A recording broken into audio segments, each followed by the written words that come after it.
आता जे काही नुकसान झालेलं आहे हे सगळं नुकसान दंगेखोरांकडनं वसूल करण्यात येईल। आता जो काही आपण काही निर्बंध घातलेले आहेत त्या निर्बंधांमुळे थोडं जनजीवनावर परिणाम होतोय, व्यापारावरही परिणाम होतोय। त्यामुळे ते लवकरात लवकर त्यात शिथिलता आणावी अशा प्रकारचा प्रयत्न आहे। पण त्याच वेळी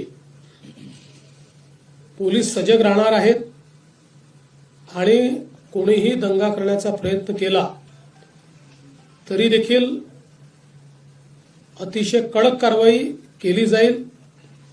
आता जे काही नुकसान झालेलं आहे हे सगळं नुकसान दंगेखोरांकडनं वसूल करण्यात येईल।